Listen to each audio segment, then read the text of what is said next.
गेल्या काही दिवसात मुख्यमंत्री देवेंद्र फडणवीस उपमुख्यमंत्री एकनाथ शिंदेंना धक्क्यावर धक्के देत आहेत। एकनाथ शिंदेंच्या काळातील अनेक कामांना फडणवीसांनी स्थगिती दिली आहे।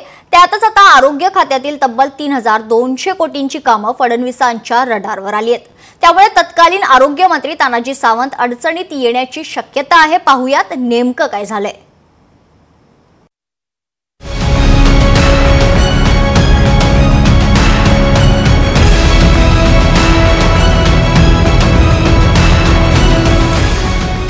मुख्यमंत्री फडणवीसांचा शिंदेंना आणखी धक्का। आरोग्य खात्यातील 3200 कोटींच्या कामांना स्थगिती। माजी आरोग्य मंत्री तानाजी सावंत संशयाच्या फेऱ्यात।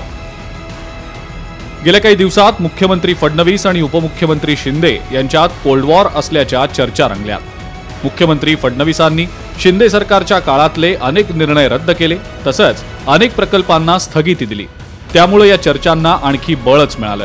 त्यातच आता देवेंद्र फडणवीसांनी एकनाथ शिंदेंना आणखी एक धक्का दिल्याचं बोललं जात आहे। कारण शिंदे सरकारच्या काळात आरोग्य विभागातील मंजुरी दिलेल्या 3200 कोटी रुपयांच्या कामांना फडणवीसांनी स्थगिती दिल्याचं समजतंय। या कामांसाठी काढलेली टेंडर्सची रक्कम फुगवून माजी मंत्री तानाजी सावंत यांनी घोटाळा केल्याचा संशय सध्या व्यक्त होतोय। आरोग्य खात्यातल्या अधिकाऱ्यांच्या बदल्यांमध्ये घोटाळ्याचा आरोप। अॅम्ब्युलन्सच्या खरेदीमध्ये हजारो कोटींचा घोटाळा झाल्याचा आरोप।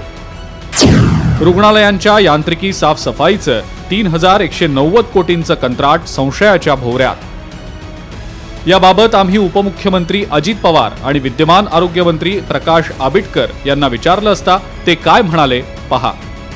मुंबईला गेल्यावर मंत्रालय चालू असताना मी त्याबद्दलची माहिती घेतली। आज राज्याचा अर्थमंत्री उपमुख्यमंत्री शहानिशा करून मी त्याच्याबद्दलचं दादा या की सार्वजनिक आरोग्य सेवेत राज्यातल्या कुठल्याही विभागानं योग्य पद्धतीने काम केलं पाहिजे। एखाद्या गोष्टीमध्ये अनियमितता असेल तर त्याची तपासणी करणं एक क्रमप्राप्त आहे। त्यामध्ये काही कुणावरती आक्षेप आणि कुठला पक्ष असा बेबनाव असायचा विषयच नाही। एखादी गोष्ट चुकीची असेल तर ती थांबली पाहिजे आणि त्याच्यामध्ये योग्य शहानिशा करून आपण पुढे गेलो पाहिजे। शेवटी माजी मंत्री तानाजी सावंत यांच्या नव्या कथित घोटाळ्यावरनं सुषमा अंधारेंनी टीकेची झोड उठवली आहे।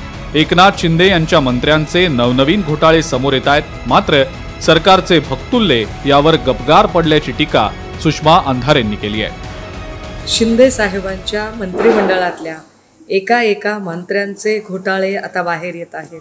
तानाजी सावंतांचा नवा घोटाळा बाहेर येतोय।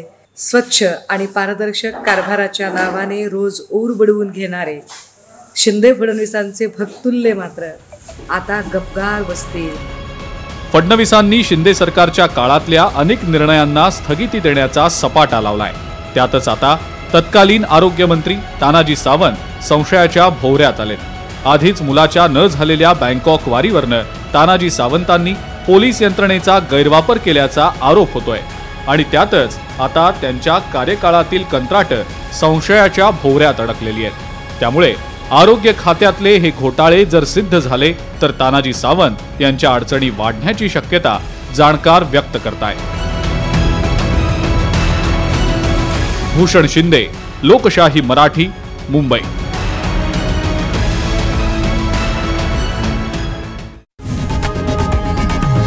लोकशाही मराठी ऐका, पहा, जागरूक रहा।